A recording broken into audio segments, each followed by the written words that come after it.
Assalamualaikum warahmatullahi wabarakatuh. Selamat datang kembali di channel Hikmah Misteri dan tentunya masih bersama saya Mas Nara.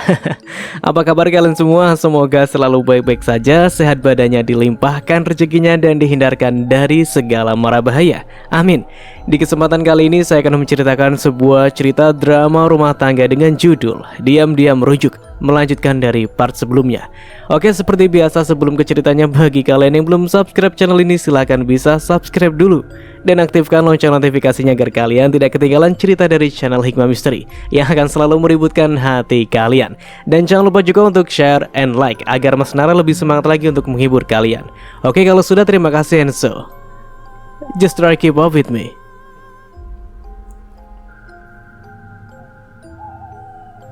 Maafkan aku, Sat.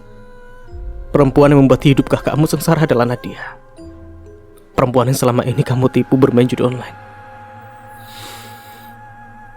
Sekarang ini karena dia menggadaikan rumah kakakku. Kakakku harus keluar dari rumahnya dan aku menentang kakakku membawa Nadia ke rumah. Tapi malah ibuku memasukkan mereka ke dalam rumah. Aku mengalah dan memilih keluar dari rumah. Sekar sangat berharap penyesalan ini datangnya dari Indra.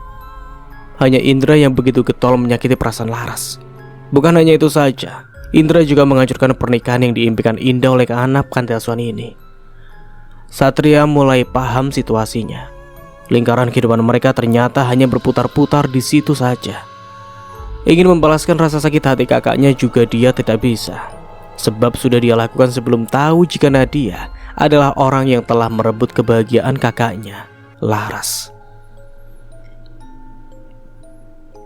Ibu kelihatannya begitu yakin jika Laras adalah anak yang ibu tinggalkan di depan panti asuhan 22 tahun yang lalu. Apa buktinya? Tanya Bu Halim membuka pembicaraan saat mereka sudah berada di luar ruangan. Ya, saya sangat yakin Laras adalah anak saya.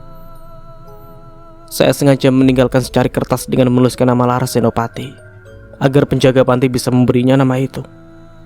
Nama yang diambil dari nama pemberian orang tuanya dan nama belakang papanya. Selain itu juga, saya menyematkan sebuah kalung unik dengan leontin permata biru berbentuk angsa dan dengan mata merah dari batu rubi. Pada tengah leontin tertulis inisial saya dan suami saya. Memang inisial tidak akan terlihat kecuali menggunakan kaca pembesar. Bu Halim menarik nafas dalam kemudian mengembuskannya perlahan. Bu Halim mengangguk memastikan. Yulia juga Rehan senang mendengarnya. Laras memang anak ibu. Semua yang ibu katakan semuanya adalah benar dan ada pada box yang saya temukan malam itu. Selain itu wajah ibu ada kemiripan dengan Laras. Yulia menangis dan tak sabar ingin sekali memeluk putrinya. Sekarang ibu sudah yakin jika saya adalah ibu kandungnya. Bisakah saya masuk kembali dan memeluknya? Bu Halim mengangguk. Apapun alasan orang tua Laras saat meninggalkannya sendirian di depan panti, Bu Halim tetap berpikir bijak. Jika orang tuanya meminta akan bertemu, dia akan membiarkan orang tua Laras bertemu dengan anak angkat yang dia sayangi itu. Bu Halim memberi isyarat kepada Rehan untuk membawa Yulia masuk kembali ke dalam ruang perawatan. Baru saja mereka ingin masuk, terdengar suara teriakan Sekar dan Satria bergantian. Kak Laras, Kak, bangun Kak. Satria terdengar histeris melihat keadaan Laras yang seketika kejang-kejang dan matanya mendelik ke atas. Laras akan merasakan sakit yang luar biasa. Sekar yang ada di sampingnya hanya bisa menangis melihat penderitaan mantan kakak iparnya tersebut. Cepat, panggilkan dokter. Kak Laras, Kak. Satria meminta Sekar untuk memanggil dokter segera. Sementara dia terus mengguncang tubuh kakaknya agar sadar. Tak lama seorang dokter dan 2 orang perawat masuk ke dalam ruangan. Memeriksa sebentar lalu meminta agar 2 orang perawat tadi menyiapkan ruang operasi secepatnya. Yulia, Bu Halim, Bu Hayati, Rehan juga Satria dan Sekar hanya bisa berdiam diri, tak tahu apa yang harus dilakukan. Siapa keluarganya? Tanya dokter Anissa yang terlihat pada bordir nama di baju putihnya. Bu Halim, Yulia maju bersamaan. Yulia yang masih di atas kursi roda terlihat tak mau kalah. Saya mamanya, ujar Yulia. Saya ibunya. Bu Halim terdengar serentak dengan Yulia. Bu Halim melihat Yulia kemudian melihat Dokter Anissa. Dia ini mamanya. Baiklah. Bu Laras, seperti yang kita ketahui telah menelan racun entah berupa obat atau makanan. Dan posisinya saat dibawa ke dokter dalam keadaan tidak sadarkan diri. Sehingga sulit bagi kami memintanya untuk memuntahkan segala racun yang sudah terlanjur tertelan olehnya. Saat ini, racun sudah menyebar ke dalam tubuh Bu Laras. Tindakan yang akan kita lakukan untuk menyelamatkan ibu dan juga bayinya harus melalui operasi. Berdoa saja semoga keduanya bisa diselamatkan ya, kata Dokter Anissa. Kemudian pamit dan melakukan penanganan segera kepada Laras. Tangis Yulia pecah saat mengetahui keadaan Laras. Bagaimana bisa Larasku menelan racun, Bu? Bu Halim juga buah hati lebih syok lagi begitu mengetahui Laras telah menelan racun, sehingga mengakibatkan nyawanya hampir melayang. Kondisi bayi dalam perutnya juga masih menjadi tanda tanya. Kami sendiri juga kaget dengan apa yang dikatakan oleh dokter tadi. Sebelumnya hanya bilang pendarahan tapi tidak menjelaskan rinciannya. Keadaan Laras sebelumnya baik-baik saja dan tidak ada masalah sampai membuatnya nekat menelan racun. Kita berdoa saja ya, Bu, untuk keselamatan Laras. Biar bagaimanapun Laras adalah anak yang sudah kuanggap sebagai anak saya sendiri. Bu Halim menenangkan Yulia dengan mengusap pundaknya. Yulia menunduk masih dengan tangisannya. Bu Halim merenung memikirkan apa yang telah terjadi pada anak angkatnya. Dia berpikir mungkin Laras masih memikirkan masalah rumah tangganya, apalagi proses cerai terus berjalan. Sabar ya Tan, kita semua di sini berharap yang terbaik untuk Laras kok. Raihan turut memberi ketenangan pada mamanya Laras. Raihan mengajak Bu Halim, bibinya untuk menepi dan berbicara. Bagaimana bisa Laras sampai keracunan? Apakah memang sengaja? Menurut bibi ada apa ini? Caca Raihan sembari menatap seksama perempuan porbaya ini. Seingat bibi, semuanya dalam keadaan baik-baik saja dalam beberapa hari. Semuanya normal dan tidak ada yang aneh. Kita tunggu saja. Semoga aja ada keajaiban Tuhan. Dan jika Laras sudah sadar, kita akan bertanya kepadanya. Kita berdoa bersama ya untuk kesembuhan Laras, pinta Bu Halim. Raihan setuju. Satria dan Sekar mendapatkan tugas menunggu proses operasi berlangsung, sedangkan yang lainnya menuju musola yang ada di rumah sakit tersebut. Mereka melakukan sholat berjamaah yang dipimpin oleh Raihan untuk mendoakan agar operasi Laras berhasil dan mereka bisa bertemu kembali dengan Laras dalam keadaan normal. Setelah kurang lebih 15 menit melakukan sholat berjamaah, kini mereka semua menunggu dengan hati dipenuhi gundah.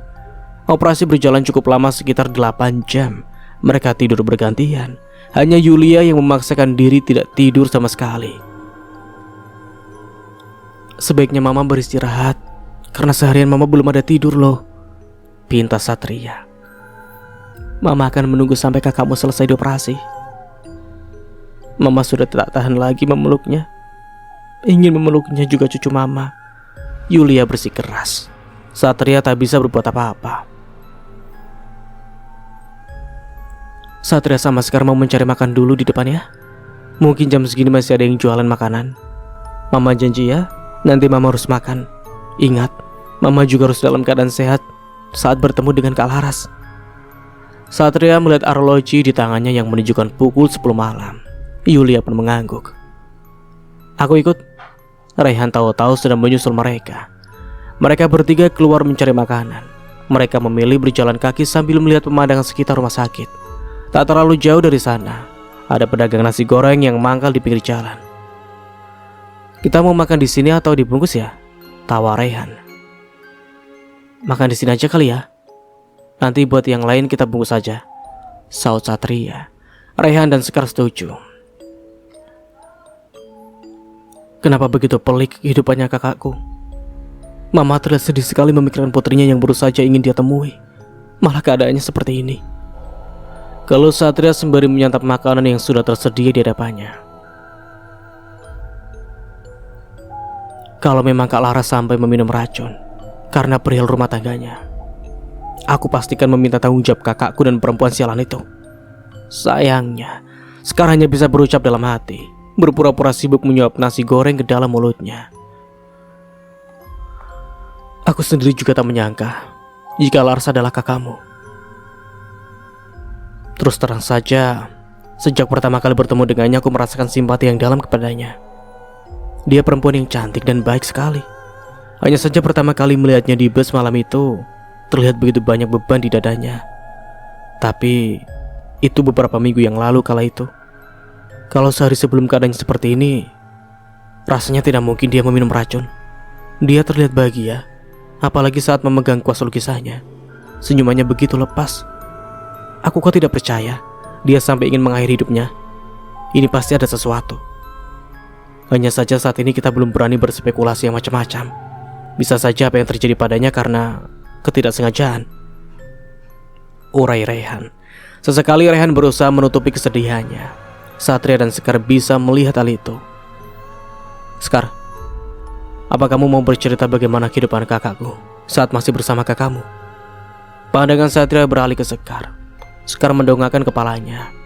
Sesuatu yang dihindari akhirnya ditanyakan juga oleh Satria. Aku lebih banyak kuliah daripada bersama mereka. Yang aku tahu Kak Laras selalu berbakti pada kakakku sebagai suaminya. Namun kakakku mengkhianatinya dengan rujuk kembali sama mantan istrinya, Nadia.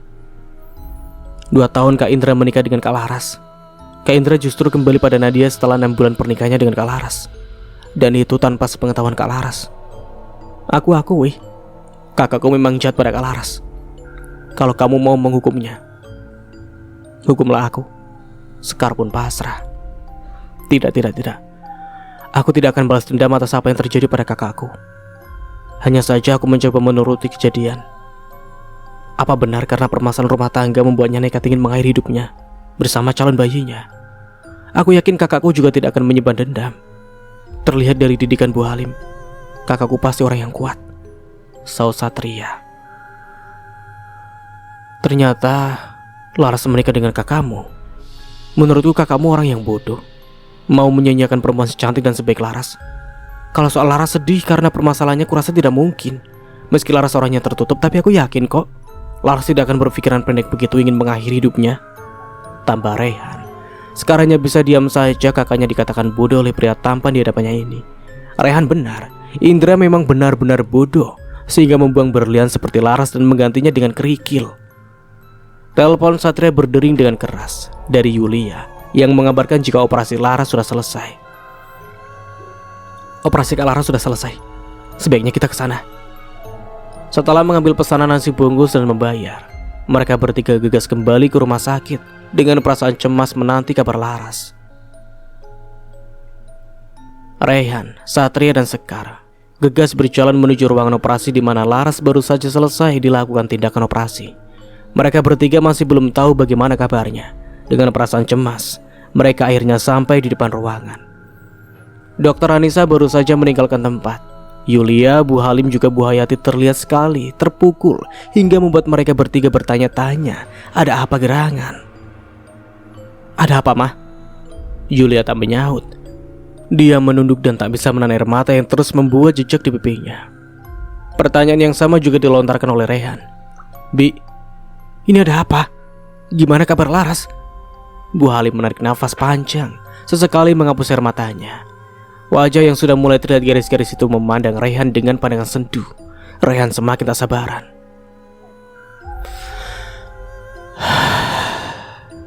Bayinya Laras tidak dapat diselamatkan. Dokter sudah berusaha tapi hanya bisa menyelamatkan Laras saja. Bibi tidak tahu harus berbicara apa lagi. Bu Halim lantas mengalihkan pandangan ke arah Yulia. Yulia terlihat masih menunduk dan menangis. Rayhan terlihat lega karena Laras masih hidup. Meski ketika Laras sudah siuman, diyakini wanita cantik itu akan bersedih karena harus kehilangan bayinya. Tak lama 2 orang perawat membawa Laras keluar dari ruangan operasi. Dengan cepat mereka ingin mendampingi Laras. Salah satu perawat pun berkata, "Silakan ikuti kami ke ruang rawat inap," sembari menunggu ibu Laras siuman. Mereka mengikuti perawat tadi ke ruang rawat inap. Laras masih belum sadarkan diri dari pengaruh obat bius. Wajahnya masih terlihat pucat. Selesai menempatkan Laras pada berangkar, kedua perawat tadi meninggalkan mereka. Mama menyesal tidak dapat mendampingimu, Nak. Mendampingimu saat kamu hamil dan menjaga bayimu. Mama tidak sempat melihat cucu Mama. Yulia bergumam pelan sembari memandangi wajah putrinya. Bu Halim mendekati Yulia dan mengusap bahunya, berusaha memberikan ketenangan meski hatinya sendiri juga rasanya hancur mengetahui bayi dalam kandungan Laras tidak dapat diselamatkan karena saat dilakukan operasi, bayi sudah tidak ada dalam keadaan bernyawa. Begitu tahu tidak ada detak jantungnya, kami melakukan tindakan operasi dengan tujuan agar bayi yang ada di dalamnya mungkin masih bisa diselamatkan. Bisa saja detak jantungnya lemah sehingga tidak ada pergerakan. Namun kami harus katakan, jika saat kami melakukan operasi, bayi dalam kandungan sudah meninggal dunia. Begitu kata dokter Anissa sesaat keluar dari ruangan operasi tadi. Masih terngiang apa yang dikatakan oleh dokter perempuan tadi. Bu Halim tidak dapat membayangkan bagaimana hancurnya perasaan Laras nanti. Bu Halim tahu Laras menunggu kelahiran bayinya dengan semangat. Bu Halim sudah melihat beberapa lukisan yang disiapkan untuknya untuk bakal anaknya kelak. Lagi-lagi Bu Halim tidak bisa menahan buliran bening yang keluar dari kedua sudut netranya. Sabar ya Bu, ini semua adalah kehendaknya. Sebaiknya saat Laras nanti sudah sadar, kita harus menghiburnya agar dia tidak lagi merasakan sakit yang luar biasa ditinggalkan anaknya. Bu Halim berharap. Yulia pun mengangguk pelan. Matanya masih nampak basah oleh air mata. Terima kasih karena sudah menjaga anak saya selama ini, Bu. Ibu adalah pengganti orang tuanya yang luar biasa. Saya yakin Laras memiliki hati yang besar dan bijaksana sama seperti ibu. Saat ibu tahu pertama kali saya adalah ibunya, ibu tidak marah. Padahal ibu bisa saja marah pada saya karena meninggalkan anak saya puluhan tahun lamanya. Dan mengapa baru sekarang mencarinya saat Laras sudah menikah dan dalam keadaan seperti ini ditelantarkan oleh suaminya. Sakit sekali hidupnya. Dan kini ditambah lagi dia harus kehilangan bayinya. Ya Allah. Yulia memandang kosong di depannya. Air mata yang dikeluarkan saat ini tak sebanding dengan penderitaan Laras selama puluhan tahun. Harus menanggung hidup tanpa kedua orang tuanya. Terlalu banyak yang sudah dilalui Laras. Beban hidup begitu berat putrinya hadapi. Dan selama 22 tahun menghilang, barulah Yulia berniat mencari Laras. Ibu macam apa aku ini? Yulia terus mengutuk dirinya dalam hati. Ibu, saya memang setiap hari menghadapi anak yang ditinggalkan orang tuanya. Saya menghabiskan seluruh hidup saya untuk membantu anak-anak yang tidak beruntung tersebut. Saya tidak akan mungkin marah pada ibu. Siapalah saya? Kenapa saya harus marah? Semua orang tua pasti sayang sama anaknya. Hanya caranya saja yang berbeda. Awalnya mungkin saya akan marah mempertanyakan orang tua macam apa yang meninggalkan anaknya begitu saja. Tapi itu lebih baik daripada orang tua yang tidak bertanggung jawab, membuang anaknya ke tempat sampah, membuangnya ke sungai. Apa yang ibu lakukan karena keterpaksaan?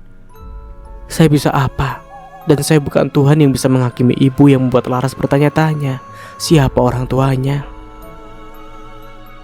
Tidak, Bu. Sama sekali tidak.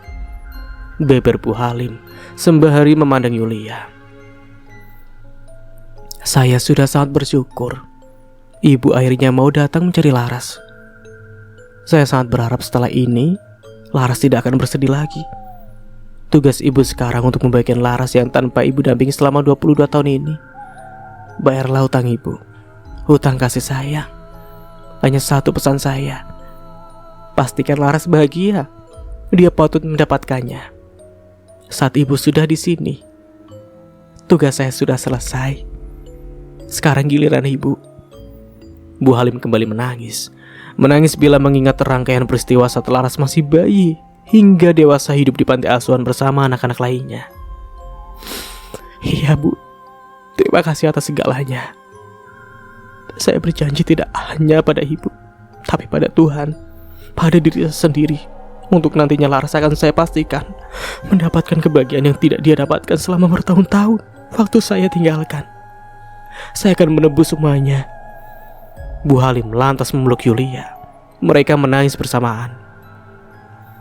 Satria, Raihan dan Sekar juga Bu Hayati yang melihat hal itu pun tidak bisa menyembunyikan tangis mereka. Kesedihan mereka begitu terasa. 1 jam kemudian, Laras siuman. Satria bergerak cepat memanggil dokter. Ibu, "Ibu," kata pertama yang dia ucapkan panggilan kepada Bu Halim. Bu Halim lantas maju dan mendekati Laras di samping berangkarnya. "Iya nak." Mata Laras memandang sekeliling, memperhatikan semua orang yang ada di ruangan. Dia terlihat bingung. Laras mulai mengelus perutnya yang mulai rata. Tak lama dia memejamkan matanya. "Bayiku, Bu. Bayiku mana?" Bu Halim dan Yulia saling memandang. Bu Halim menarik nafas dalam kemudian mengembuskannya secara perlahan. "Kamu istirahat dulu ya nak. Kamu masih lemah," tutur ibu angkat Laras tersebut sembari memegang lembut tangan Laras. "Laras mau ketemu sama bayi Laras, Bu." Laras mencoba bangun, namun dihalang oleh Bu Halim. Yulia masih di tempatnya, tak berani mendekat. Hanya bisa memandang wajah putrinya yang masih pucat dan lemah dari jarak yang tidak terlalu jauh dari dirinya. Laras siuman. Seketika nyali Yulia menciut ingin mendekati putrinya. Dia begitu takut Laras akan menolak keberadaannya. Yulia masih memberi waktu buat Bu Halim. Ikatan mereka berdua selama puluhan tahun akan sulit dipisahkan. Apalagi saat ini Laras mengalami musibah. Sedikit banyak lebih membutuhkan ibu angkatnya ketimbang dia yang baru saja muncul sekarang ini. "Kamu istirahat ya sayang ya. Kamu masih lemah." Laras memandang lekat Bu Halim, mencari kebenaran di sana. Bu Halim nampak jengah. "Ada apa dengan bayiku, Bu? Ada apa?" "Ibu tidak ingin memberitahu Laras. Laras sudah kuat, Bu. Laras ingin ketemu dengan bayi Laras." Laras tetap ngotot ingin melihat bayinya. Bu Halim menunduk tak bisa memberikan jawaban. Seketika lidahnya keluh. Tak lama datanglah Dokter Anissa bersama Satria. Dokter perempuan berkacamata tersebut menghampiri Laras. Dokter memberikan beberapa pertanyaan kepada Laras terkait keadaannya. "Dok, di mana bayiku?" Akhirnya Laras tidak bisa menyembunyikan rasa penasarannya, sebab sejak tadi tak ada satupun pertanyaan yang terjawab. Dokter Anissa mengurutkan alisnya kemudian memandang Bu Halim yang hanya menunduk. Tak lama dia tersenyum. "Maaf, Bu Laras. Kami sudah mengupayakan agar bayi Bu Laras selamat. Tapi kita hanya bisa berusaha dan Tuhanlah yang menentukan." Saat Bu Laras dibawa ke sini dalam keadaan pendarahan dan detak jantung bayi sudah tidak ada. Kami lakukan operasi dan ternyata memang bayi Bu Laras sudah dalam keadaan meninggal. Yang tabah ya, Bu. Dokter Anissa memegang bahu Laras. Setelahnya dokter tersebut pun pamit. Laras tak berkata apa-apa. Dia menunduk dan bahunya berguncang. Bu Halim lantas memeluknya dengan erat. "Apa salah Laras, Bu? Kenapa bayi Laras meninggal?" Lirih Laras masih memendam wajahnya di kedua tangannya. "Yang sabar ya sayangnya. Ini semua sudah kehendaknya. Hari ini kamu kehilangan bayimu dan insya Allah akan digantikan datangnya 2 orang lagi dalam hidupmu. Orang yang selama ini selalu kamu tanya-tanya keberadaannya." Kata-kata ibu angkatnya membuat Laras mengangkat wajahnya. Masih berucap dengan bersimbah air mata, Laras pun berucap lagi. "Maksudnya?"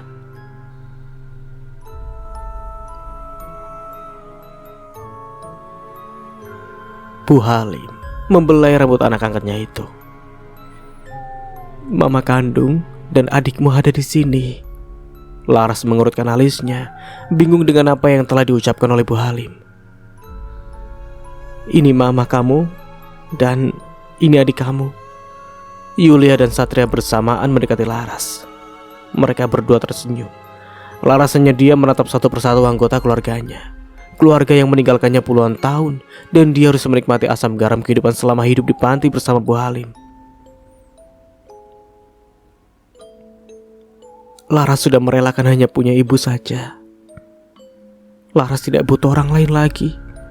Laras berucap kemudian menenggelamkan wajahnya kembali ke dalam telapak tangannya. Dia menangis.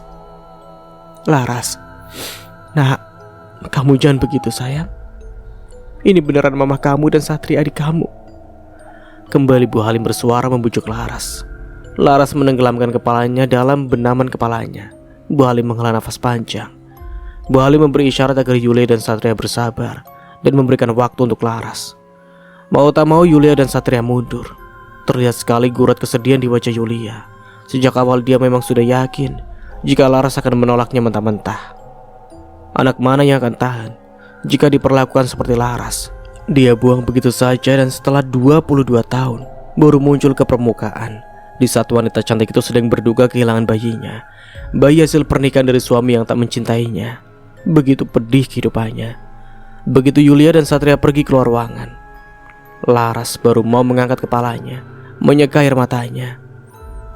"Bu, aku ini istirahat," pinta Laras selalu berbaring dan memejamkan matanya. Bu Halim mengangguk lalu mengajak semua keluar ruangan, kecuali Bu Hayati diminta untuk menjaga Laras di dalam ruangan. Keadaan Laras masih sangat lemah dan dia begitu sedih. Jadi ibu harus bersabar ya. Laras tentu butuh waktu untuk menerima semua ini, menerima takdirnya jika anak yang belum sempat dia lahirkan sudah meninggal. Dan saat ini dia masih bersedih. Ibu datang. Saya berharap ibu bersabar saja. Saya kenal betul gimana anak saya Laras. Dia bukan perempuan yang keras kepala. Insya Allah setelah dirinya tenang, maka semuanya akan kembali lagi seperti semula. Nasihat Bu Halim kepada Yulia. Yulia hanya bisa menarik nafas dalam-dalam, kemudian mengembuskannya perlahan. Sakit mendengar ibu angkatnya menyebut anak untuk Laras. Sakit rasanya ditolak oleh anaknya sendiri dan lebih memilih ibu angkatnya ketimbang ibu kandungnya. Namun semuanya wajar, mengingat Laras pun pasti berpikir hal yang sama saat dirinya dititip di panti asuhan. Laras pasti memiliki keyakinan dirinya ditolak oleh anggota keluarganya, sehingga dia dibuang begitu saja puluhan tahun, dan baru kini mendadak keluarganya baru datang menemuinya. Sakit sekali rasanya. Benar kata Bu Halim, kita harus kasih waktu dulu buat Kak Laras untuk menerima semua ini. Dia masih kehilangan mah. Satria sendiri juga tidak sabar ingin memeluk Kak Laras, tapi hanya bisa berdoa saja agar Kak Laras bisa menerima kehadiran kita. Satria turut meminta mamanya untuk lebih bersabar menghadapi Laras saat ini. Mungkin sebaiknya kalian pulang saja dulu beristirahat. Biarlah hari ini giliran kami menjaga Laras. Besok saya dan Bu Hayati yang akan ke panti untuk melihat keadaan di sana, dan kalian yang akan mengurus Laras. Gimana? Tawar Bu Halim. Yulia tak keberatan. Yulia, Satria, Rehan juga sekarang akhirnya pamit meninggalkan sementara Bu Halim dan Bu Hayati di rumah sakit untuk menjaga Laras. Kamu boleh tidur di kamar ini. Kasihan sudah seharian ikut kami kesana kemari. Imbu Satria menunjukkan kamar yang akan ditempati Sekar untuk menginap di rumahnya. Sekar menganggukkan kepalanya. Iya, terima kasih ya Sat. Aku langsung masuk ya. Mau istirahat dulu. Satria mengangguk, membiarkan Sekar melepaskan lelahnya. Setelahnya Satria menghadap mamanya yang berada di kamarnya tengah melamun. Satria sempat memandang wajah sedih mamanya dari pintu kamar yang terbuka. Mamanya begitu asik melamun sehingga tak menyadari kehadirannya. Satria boleh masuk, Ma? Yulia menoleh dan menghapus segera air matanya. Tanpa menunggu jawaban, Satria duduk di tepi ranjang kemudian memeluk mamanya dengan sangat erat. Mama gak usah terlalu kepikiran begitu. Yang terpenting, kita sudah bertemu langsung dengan Kak Laras. Hanya diperlukan usaha kecil saja membujuk Kak Laras agar mau menerima kita sebagai keluarga aslinya. Ngomong-ngomong, Kak Laras itu cantik sekali ya, Ma? Udah kayak fotokopian Mama masih muda. Mulai alisnya yang cantik, hidung yang tinggi dan bangir, kulit yang putih, ada lesung pipinya yang dalam gitu loh, Ma. Sama seperti Mama, persis habis. Satria jadi suka melihatnya antara Mama dengan Kak Laras. Kak Laras memang mewarisi kecantikan Mama. Ibu Satria terdengar tertawa pelan. Satria pun legam mendengar Yulia tertawa. Ya, tadi waktu pertama melihatnya juga Mama sempat kaget.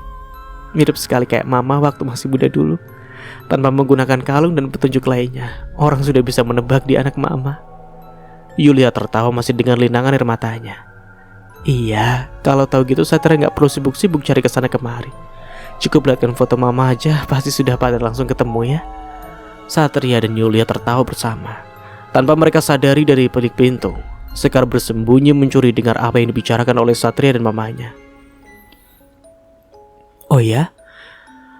Mah, kalung yang Mama kasihkan ke Kak Laras kayaknya tidak ada dia pakai, Mah. Apa dia menyimpannya saja dan tidak mau memakainya ya? Apa Mama punya kalung yang sama persis dengan yang Mama kasihkan ke Kak Laras dulu? Yulia mengurai pelukan, menatap dalam Satria. Mama sudah tidak punya lagi kalung yang sama seperti Laras punya. Hanya itu satu-satunya kalung peninggalan papamu untuk mama. Dan mama kasihkan ke kakakmu. Kalung unik, rasanya tidak ada yang menyamainya. Kalaupun ada yang membuatnya, persis mamalah orang pertama yang tahu. Sekar seketika sadar dengan kalung yang mereka bicarakan. Sekar ingat jika kalung itu unik, berbentuk angsa dan bermata biru dari batu rubi itu pernah dicuri oleh Indra, kakaknya waktu itu, dari tas ransel kecil milik Laras. Kalung itu tak sengaja dia temukan saat dirinya mencari uangnya yang hilang dan menuduh Laras mengambilnya. Parahnya, kalung itu diambilnya lalu digunakannya untuk diberikan kepada Nadia. Aku harus mengambil kembali kalung itu dari tangan Nadia. Aku yakin dia pasti masih menyimpannya. Hanya ini saja caranya aku menebus kesalahan keluargaku terhadap Kak Laras, ujar Sekar bermonolog. Sekar masih menguping dan matanya membelalak saat Yulia berucap. Harga kalung itu mencapai 10 miliar. Dan kalung satu-satunya itu yang menjadi incaran para rentenir waktu itu. Papamu memberikannya pada mama, dan mama mengamankannya dengan memberikannya kepada Laras. Mama berpikir orang panti asuhan tidak akan tahu betapa kalung itu berharga. Dan dugaan mama benar. Laras jatuh ke tangan yang tepat. Bu Halim orangnya sangat baik. Apalagi yang mama dengar, Bu Halim orang kaya dan terpandang, yang rata-rata mereka memiliki sifat dermawan. Yulia menarik nafas panjang, kemudian mengembuskannya perlahan. Kok cerita mama malah merembet ke sana kemari ya? Ya sudahlah, mama bersyukur bisa menemukan kakakmu kembali. Menemukan Laras saja mama sudah senang, kata Yulia. Meski tanpa kalung itu mah, Yulia nampak ragu. Mama yakin Bu Halim bisa menjaga amanat dengan baik. Mama yakin kalung itu sudah dia berikan pada kakakmu. Nanti kita tanyakan saja pada kakakmu saat dia sudah tenang, sebut Yulia. Satria pun manggut-manggut saja. Mama tetap berharap kalung itu masih ada di tangan kakakmu tanpa celah. Kalung itu tidak sepenuhnya mama berikan ke kakakmu, tapi lebih tepatnya menitipkan untuknya buat dijaga. Dan setelah dewasa begini, kalung tersebut bisa kita pergunakan untuk mengembalikan kejayaan hidup kita dulu. Kita bangkrut karena kebiasaan jelek papamu. Mama berharap dengan adanya kita akan membuat hidup kakakmu bahagia dengan harta yang tersimpan melalui penjualan kalung itu nantinya, harap Yulia dengan pandangan kosong ke depan. Kak Laras mewarisi kalung seharga 10 miliar. Harga kalung yang sangat fantastis. Sekar gegas masuk ke dalam kamar yang ditempatinya, meraih gawainya kemudian menghubungi Rayhan. Rayhan, kamu mau bantu aku? Bantu apa? Rayhan bertanya balik dari seberang telepon. Bantu aku mendapatkan kembali kalung milik Kak Laras yang telah diambil oleh kakakku dan telah dia berikan kepada istrinya. Ini penting dan kamu harus membantuku. Baiklah, aku pasti membantumu demi Laras. Iya, aku tahu itu. Kamu pasti mau membantu apa saja untuk orang yang kamu sayangi kan? Sekar mensekak mata Rayhan. Rayhan terdengar berdehem. Sekar tersenyum. Umpannya pun masuk. Jika saja Rayhan berhadapan langsung dengan Sekar, mungkin Sekar akan langsung melihat mimik wajah Rayhan yang sudah berubah seperti kepiting rebus menahan malu. Sekar sudah tahu gerak-gerik Rayhan saat membicarakan mantan kakak iparnya tersebut. Tersirat betapa pria tampan itu menyukai Laras, tidak hanya bersimpati seperti yang pernah dia katakan. Jadi apa rencananya? Nanti aku jelaskan. Jemput aja aku di sini. Ingat, kamu parkir agak jauh saja dari rumah Satria. Aku akan mengendap keluar. Aku tahu. Dan aku tak mau mereka tahu kita menjalankan misi ini. Yang terpenting kalung Kak Laras bisa kembali lagi. Segitu pentingkah kalung itu bagi Laras? Sangat penting, Rey. Kalung itu menjadi penunjuk bahwa dia adalah saudara Satria, saut Sekar dengan antusias. Sekar tak memberitahu harga kalung yang fantastis tersebut. Bukannya sudah terakui kalau Laras anaknya Tante Yulia? Apalagi yang mau dibuktikan? Kalung itu menjadi satu-satunya harta peninggalan papanya. Dan kalung unik itu, aku rasa hanya satu-satunya milik keluarga mereka. Sudahlah, lama-lama kamu cerewet juga ya. Pokoknya jemput aku aja, aku di sini. Jangan pakai lama, sungut Sekar. Rayhan terdengar terkekeh dari seberang telepon. Tak lama panggilan pun ditutup sempurna. Sekar sendiri masih belum tahu rencana apa yang akan ia jalankan. Ia hanya punya tekad untuk kembali ke tempat Nadia. Entah di rumahnya atau mungkin ke rumah ibunya saat ini di mana Nadia berada. Di sisi lain, kok tiba-tiba pulang kembali? Baru juga pulang sehari semalam, tahu-tahu sudah balik lagi. Gak betah kan kamu tidur di jalanan? Cecar Nadia ketika melihat Sekar masuk ke dalam rumah. Setelah pintu dibuka oleh ibu mertuanya, Juleha dan Sekar berpura-pura meminta maaf. Indra kakaknya tak terlihat, mungkin sudah tidur. Wajah Juleha nampak kuyuh dan terlihat sedih. Sekar langsung mengajak ibunya masuk ke dalam kamar dan berpura-pura mengajaknya tidur. Sedangkan Rehan tadi hanya bertugas mengantarnya sampai di depan halaman rumah saja. Sudah malam juga, Rey. Sebaiknya kamu pulang dulu. Besok pagi nanti kita ketemu lagi membahas soal ini. Rehan malah tergelak. Sialan kamu, Sekar. Ternyata aku cuma jadi supirmu aja buat nganterin ke rumahmu. Ya sudahlah, kabar-kabari aja ya. Sekar tersenyum, lalu melangkah masuk. Sekar meminta ibunya duduk di tepi ranjang dan kembali meminta maaf karena sudah pergi meninggalkan ibunya sendirian. Tapi ada hal yang penting yang ingin Sekar sampaikan. Sekar bertemu dengan Kak Laras, Bu. Ternyata Satria, teman kuliah Sekar, adalah adik kandung dari Kak Laras, Bu. Juleha melipat keningnya dengan bingung. Iya, Kak Laras bukan anak yatim piatu yang sering kita sebut, Bu. Dia orang kaya dan terpandang.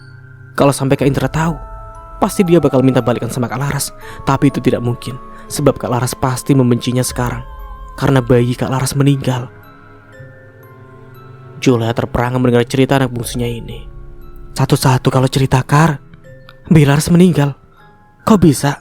Terus dari mana kamu tahu kalau Laras anak orang kaya? Dan bagaimana bisa orang kaya anaknya dibuang ke panti asuhan? Berondong Juleha. Sekar pun sewot. Ibu suruh Sekar cerita satu-satu, lah malahan ibu yang nanya kayak borongan gitu. Juleha dia melamun. Lah, sekarang malah melamun. Sekar memperhatikan ibunya yang sejak dia datang lebih banyak diam dan menatap kosong. Ibu kenapa? Juleha menghela nafas berat. Coba saja kakakmu gak sebodoh itu. Mungkin saja bayinya sudah selamat dan baik-baik saja. Ibu batal meminang cucu. Meski Nadia katanya hamil dan bakal meminang cucu juga, tapi lama-kelamaan kok ibu rasanya kurang percaya ibu bakal punya cucu. Sebut Juleha membuat Sekar bingung. Iya, Bu. Kasihan Kak Laras. Dia begitu terpukul sampai-sampai dia lebih banyak menangis ketimbang melihat mama dan adiknya yang sudah ada di hadapannya. Tapi wajar sih, kalau Sekar juga dibuang sama keluarga, pasti butuh waktu untuk menyesuaikan diri lagi. Tapi kok bisa ibu bilang gak percaya? Memangnya ada apa? Baru saja Juleha ingin membuka mulut, suara deheman keras dari luar pintu membuat mereka berdua sontak menoleh. Nadia berdiri di sana dengan angkuhnya, menatap sekilas wajah Juleha. Hanya dengan pandangan saja, Juleha langsung menunduk, membisu. Sekar memperhatikan ada yang tak beres terjadi pada ibunya selama dirinya tinggal. Kamu itu kalau mau berurusan di kamar orang, yang sopan lah, minimal mengetuk pintu kek. Saud Sekar tak senang.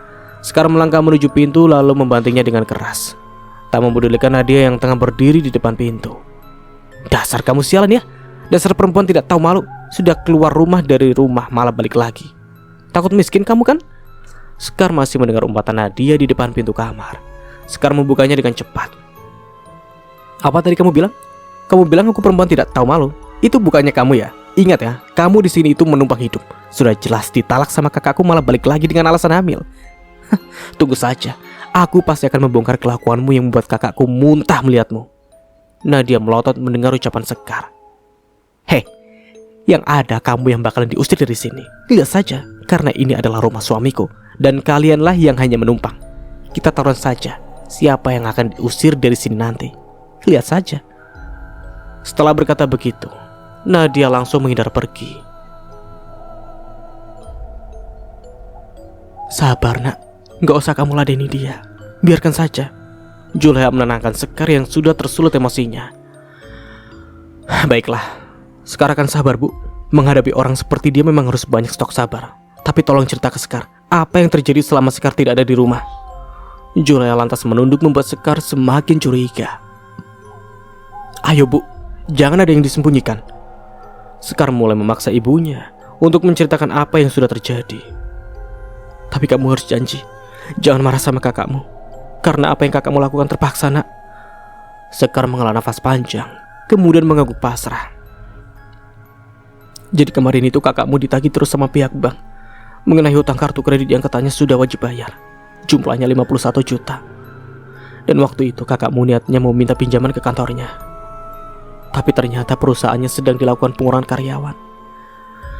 Dan kakakmu menjadi salah satu karyawan yang tidak beruntung itu. Dan kakakmu hanya mendapatkan uang PHK yang jumlahnya setengah dari gajinya, atau 10 juta saja. Jadi uang untuk bayar uang bank tidak ada. Kakakmu meminta sertifikat rumah ini untuk digadaikan. Dan ibu awalnya tidak setuju. Tapi kakakmu juga nadia memaksa ibu menyerahkan sertifikat. Dan rumah ini sudah digadaikan.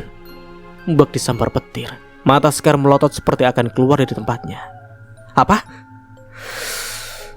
Memang ya Kak Indra itu makin hari makin gak ada otak. Sudah bagus dapat istri macam Kak Laras, malah ganti istri macam penyihir itu.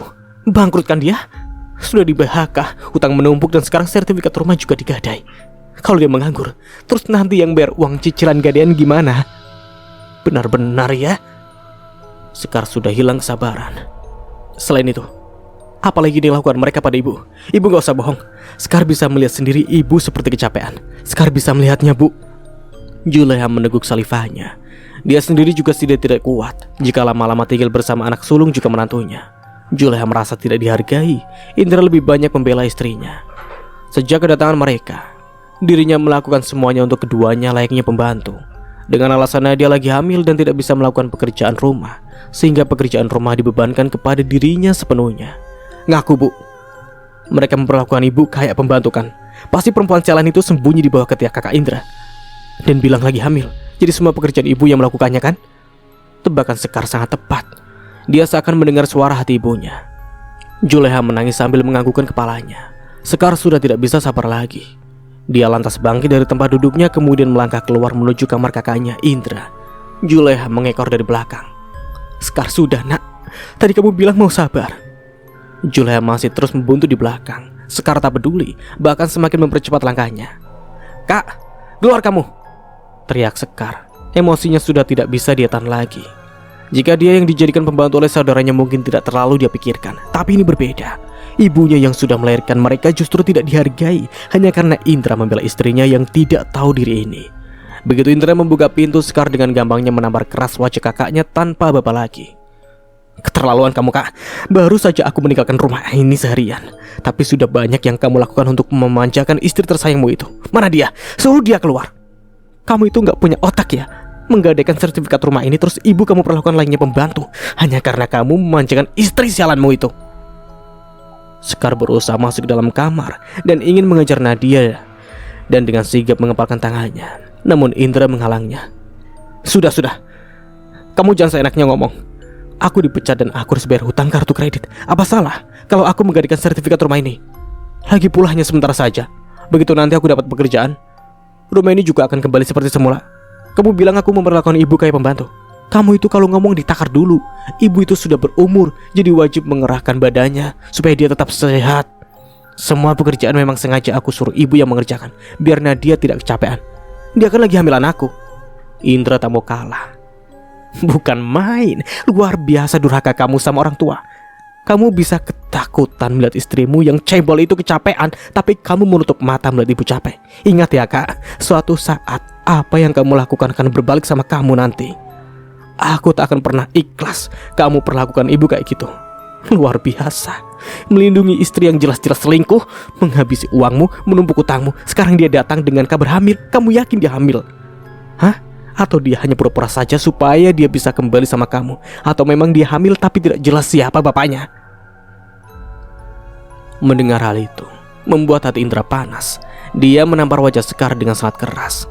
Sekar sampai terhuyung ke belakang dan dari sudut bibirnya mengeluarkan darah. Sekar memegang pipinya yang terasa panas dan nyeri. Mata Sekar berkaca-kaca. Tak menyangka kakak kandungnya yang begitu menyayanginya berubah. Sekar sudah tak kenal lagi dengan Indra. Indra membela mati-matian Nadia yang jelas-jelas tak patut dibela. Sekar lantas menarik tangan Juleha lalu mengajaknya keluar. Mulai hari ini, ibu ikut aku. Kita tinggalkan saja rumah ini. Ini kedua kalinya Sekar ngomong ya. Bu, Dan kali ini Sekar tidak akan mengampuni Kak Indra lagi. Mulai saat ini kita tidak perlu lagi punya hubungan dengan darah Kak Indra. Demi perempuan itu, dia rela menyakiti kita, Bu, menyakiti keluarganya. Sudah tidak ada gunanya lagi kita tinggal di sini. Juleha bingung, namun tidak bisa berkata apa-apa. Hanya air mata yang menyertainya. Dia sedih karena kedua anaknya bertengkar hebat. Sekar menyimpan pakaiannya masuk ke dalam koper kecil milik ibunya. Dia melakukannya sembari menyeka air matanya yang terus mengalir membanjiri pipinya. Kita akan kemana, Kar? Ibu juga gak punya simpanan uang buat kita menyewa rumah. Lirik Juleha. Sekar menatap ibunya dengan seksama. Ibu gak usah khawatir. Sekar masih punya uang simpanan dan cukup buat ongkos kita hidup menjauh dari orang-orang yang hanya ingin memanfaatkan ibu saja. Sekar beruntung, uang 150 juta hasil menipu Nadia masih di tangannya. Dengan keadaan ibunya begini, dia memastikan akan menggunakan uang itu sementara buat ongkos hidup sambil mencari pekerjaan. Soal kuliah akan dipikirkannya nanti. Sekar mulai menyimpan pakaian ibunya. Dia juga membuka satu persatu laci nakas dan matanya berbinar saat melihat kalung yang dicari-cari persis ada di tempat perhiasan yang sedikit terbuka. Pucuk dicinta ulang pun tiba. Sekar langsung menutupnya kembali. Ini siapa punya, Bu? Kok bisa ada di sini? Tanya Sekar berpura-pura tidak tahu. Kamar ini semula ditempati sama kakakmu dan Nadia, tapi karena mereka mengincar kamar utama, makanya mereka pindah. Dan semalam ibu mulai menempati kamar ini. Mungkin saja itu punya Nadia. Sekar tersenyum, lupa dengan kesedihannya barusan. Sekar lalu memasukkan kalung itu ke koper ibunya dan menutupinya dengan pakaian Juleha. Sedangkan box Bluetooth berwarna merah dia kembalikan di dalam laci. Aduh, ada yang minggat nih. Padahal belum juga diusir, tahu-tahu sudah minggat duluan. Paling juga mengemis karena gak punya uang. Nah, dia mengolok Sekar ketika Sekar dan ibunya akan keluar dari rumah. Sekar lantas berhenti dan tersenyum. Hah, kamu yakin aku bakalan ngemis di jalanan? Aku malah khawatir kamu yang akan ngemis di jalanan kalau uang cicilan gajian itu tidak bisa dibayar.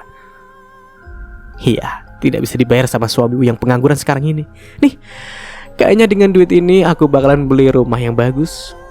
Menjadi pengemis bukanlah mimpiku. Sekar sengaja memanasi Nadia dengan memperlihatkan gepokan uang 150 juta yang dia keluarkan dari tas ranselnya. Mata Nadia melotot akan keluar dari tempatnya. Sekar yang melenggang dengan senyum penuh kemenangan membuat Nadia mencak-mencak. Dia masuk ke dalam kamar dengan kaki dihentak-hentakan. Kenapa sih kamu? Aku mau tidur istirahat. Tolong jangan ribut. Nadia semakin kesal mendengar ucapan suaminya, Indra. Kok mau enak-enakan tidur sih, Mas? Kalau nggak kerja itu nyari dong. Bukan santai-santai begini terus. Emangnya kita bisa makan dengan kamu tidur-tiduran malas begitu? Jadi laki kok pemalas. Ingat, Mas, sama tanggung jawabmu untuk menafkahi aku dan juga calon bayi anak kita. Sungut Nadia. Indra tak menjawab, malah membalikkan tubuhnya membelakangi Nadia. Nadia semakin mendelik kesal. Tak lama gawe Nadia berdering. Panggilan dari papanya. Nadia mengatur nafasnya dan setelahnya menerima panggilan tersebut. Iya, Pak? Sambutnya lembut. Terdengar suara batuk-batuk dari seberang telepon. Tolong kamu kesini, Nak. Papa sakit dan perlu dibawa ke rumah sakit. Atau kalau kamu sama Indra lagi sibuk, transferkan saja Papa duit ya untuk periksa ke dokter. Gak banyak kok, cuma 2 juta aja, pinta Papa Nadia. Nadia menghela nafas panjang. Iya, Pak, bentar Nadia kirim ya. Nadia lalu menutup panggilan. Mas, bangun. Kamu dengar tadi kan? Papa lagi sakit dan butuh periksa ke dokter. Dia butuh uang 2 juta katanya. Transfer ya. Nadia masih menggoyang tubuh Indra agar segera membuka mata. Dengan malas Indra membuka matanya. Kamu kan tahu keuangan kita seperti apa, Nat. Kamu bilang saja sama papamu periksa di puskesmas saja gratis. Gak perlu bayar. Kasih tahu juga kalau aku sudah tidak punya pekerjaan. Jadi jangankan mau kirim uang, untuk beli makan di rumah saja mesti hemat-hemat. Kamu kok gitu sih, Mas? Papa aku itu lagi sakit dan butuh uang untuk periksa ke dokter.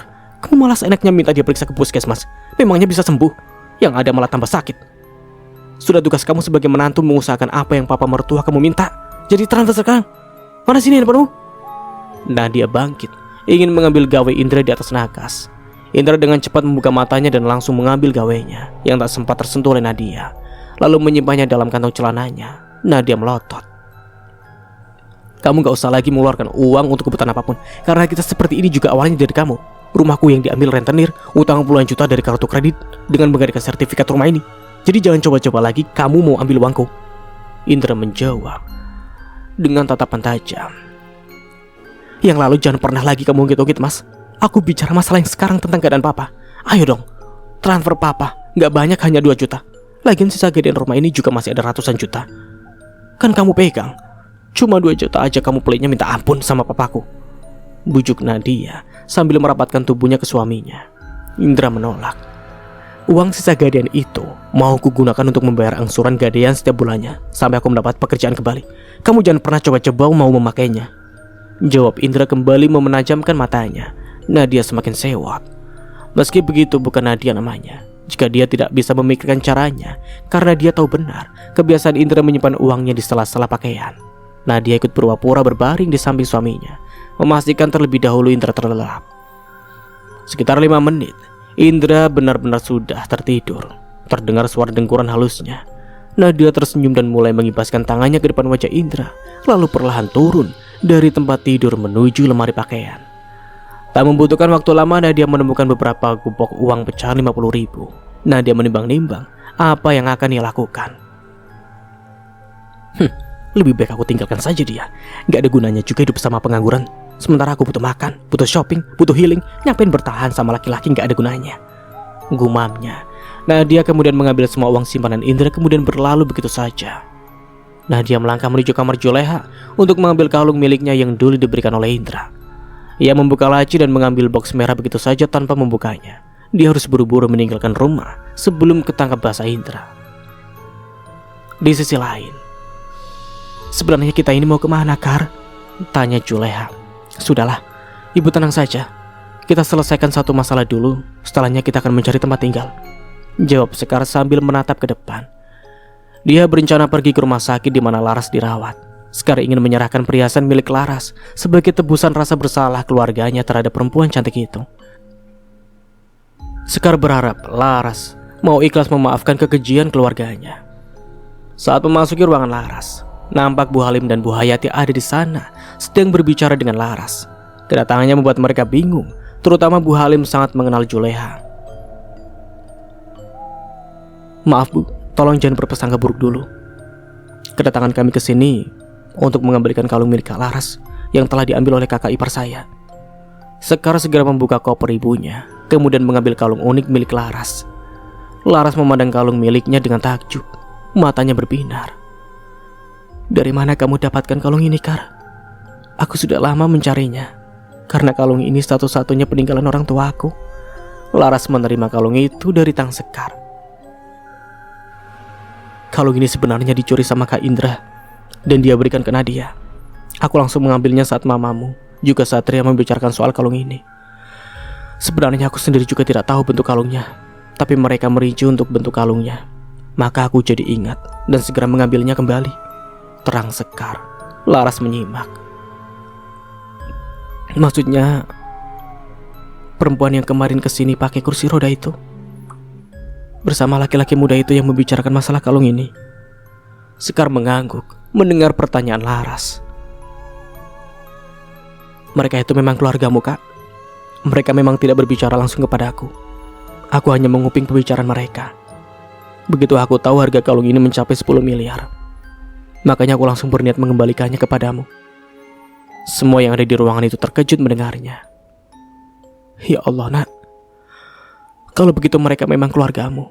Kalau memang kamu dibuang, buat apa mamamu menyertakan kalung yang harganya miliaran begitu saja bersama dengan kamu yang masih bayi waktu itu? Ibu sendiri sudah diceritakan sama Rehan kalau orang tua kamu terpaksa menitipkan kamu ke panti karena mereka berurusan dengan rentenir. Dan kamu justru diselamatkan karena kamu diancam akan dijual. Laras menitikkan air mata mendengarnya. Dia yang semula benci dengan keluarga yang telah meninggalkannya, bahkan dia berjanji tidak mau menerima keluarganya lagi dan lebih memilih tetap hidup di panti asuhan. Namun mendengar hal ini membuatnya mengutuk dirinya sendiri yang telah jahat berprasangka buruk kepada keluarganya sendiri, terutama mamanya. Seketika rindu Laras membuncah pada orang yang telah melahirkannya itu. Ya Allah, Bu, Laras sudah berprasangka buruk pada mama juga adikku. Terima kasih ya Sekar, kamu sudah membantu membuka hatiku." Sekar mengangguk. Dia kaget karena Laras tak lagi membahas masa lalunya dengan Indra dan malah berterima kasih kepadanya. Laras memang punya hati yang mulia. "Keluarga ibu tak patut mendapatkan terima kasih dari kamu, nak. Keluarga ibu justru sudah menzolimi kamu selama ini. Kami yang seharusnya meminta maaf. Ibu minta maaf ya. Ibu akhirnya sadar. Kamu harusnya menjadi anak menantu ibu satu-satunya." Juleha nampak menyesali diri. "Tak perlu minta maaf, Bu. Laras sudah mengikhlaskan semuanya. Termasuk apa yang Laras alami ini. Laras harus kehilangan bayi. Tapi Allah gantikan dengan kedatangan keluarga Laras yang sudah Laras tunggu-tunggu selama ini. Anggap saja kalung yang kembali ini sebagai diterimanya permintaan maaf kalian." Sekar, Juleha lega melihat Laras tersenyum. Juleha langsung memeluk mantan menantunya tersebut. Bu Halim juga buah hati haru, sekaligus lega karena Laras akhirnya mau membuka hati menerima keluarga barunya yang telah berpisah selama 22 tahun darinya. Bu Halim tak sabar ingin mengabarkan hal ini kepada Yulia juga Satria. Bu Halim lantas memanggil, namun tidak ada jawaban. Bu Halim lupa jika sekarang adalah hampir tengah malam. Dia pun berkirim pesan supaya saat mereka membuka gawai pagi harinya akan mendapatkan kabar baik.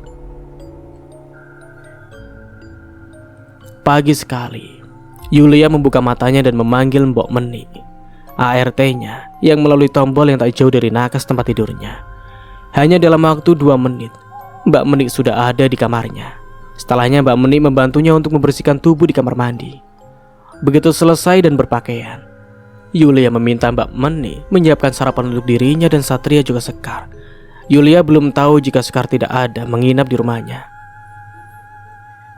"Tolong kamu siapkan sarapan buat kami bertiga ya. Sekalian kamu masakkan sup ikan. Saya mau bawa ke rumah sakit," ditanya seraya menggapai gawainya. Mbak Meni yang baru saja ingin pergi ke dapur menyiapkan sarapan, tiba-tiba saja kembali dengan tergopoh-gopoh. "Ada apa, Bu?" Dengan wajah cemas, ART-nya itu kembali memperhatikan Yulia yang tengah melihat layar sembari tersenyum. Seketika Mbak Meni lega karena Yulia baik-baik saja. Dia berpikir saat Yulia memanggilnya tadi, Yulia terjatuh atau apa. "Cepat kamu bangunkan Satria, lalu buatkan sup ikan secepatnya ya, yang enak ya. Karena sebentar lagi saya sama Satria mau ke rumah sakit. Persis jam 7 ya, cepat." Yulia nampak bersemangat. Loh, memangnya nggak jadi sarapan, Bu? Terus Mbak Sekar gimana? Apa mau dibangunkan juga?" tanya Mbak Meni heran, alisnya terlipat. "Gak usah buat sarapan, saya bekal roti tawar saja. Pokoknya sup ikan aja yang diutamakan, disiapkan buat bawa ke rumah sakit. Mbak Sekar sudah ada di rumah sakit. Kamu kasih tahu Satria biar cepat bersiap." Mbak Meni hanya bisa mengangguk, dan setelahnya dia gegas ke dapur mengeksekusi apa yang diperintahkan oleh Yulia. Berselang setengah jam, Satria masuk ke dalam kamar Yulia. Dia sudah rapi dan bersiap. "Ada apa, Mah?" kata Mbak Meni. "Mama minta semuanya dipersiapkan dengan cepat." "Apa karena Mama udah gak sabaran mau ke rumah sakit?" Yulia menyambut tanya Satria dengan senyum mengembang. "Kata Bu Halim, kakakmu Laras sudah mau menerima kita. Dan kamu tahu siapa yang melakukannya? Ini semua karena Sekar. Tapi untuk lengkap ceritanya, kata Bu Halim sebaiknya kita ke rumah sakit saja. Semua sedang menunggu kita di sana," sebut Yulia sembari berdandan tipis. Satria yang masih bingung hanya manggut-manggut saja.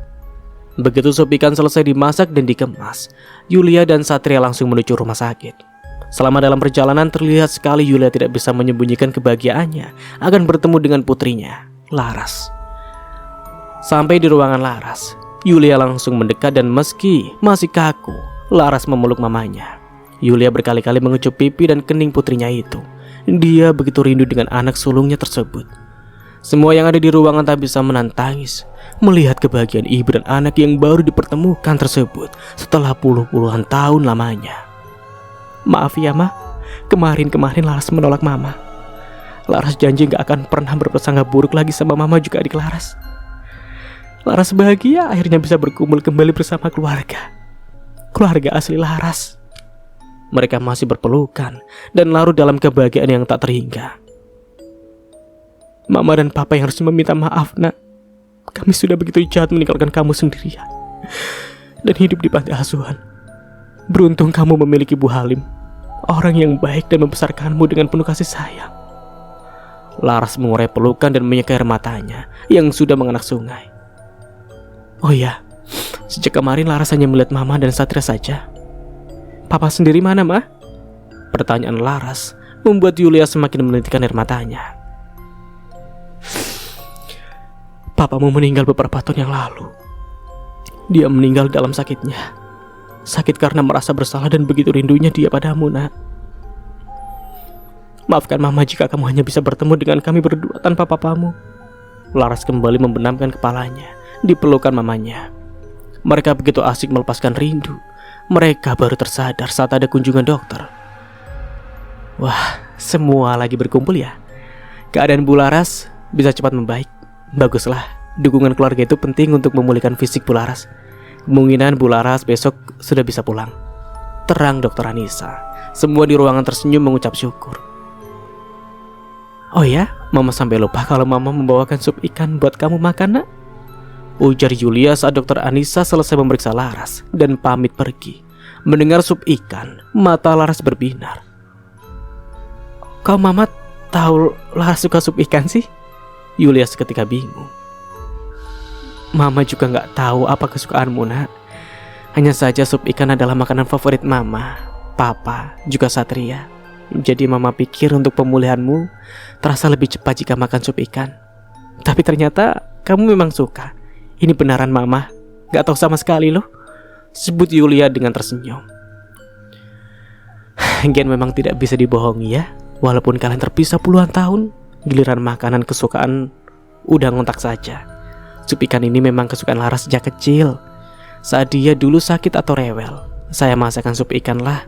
Ya dia bisa menghabiskan makanannya bahkan sampai nambah 2 kali loh, Bu. Ungkap Bu Halim disambut tawa mereka semua. Ibu suka membocorkan kartu Laras. Laras merajuk seperti anak kecil. Rehan yang melihatnya mendadak gemas.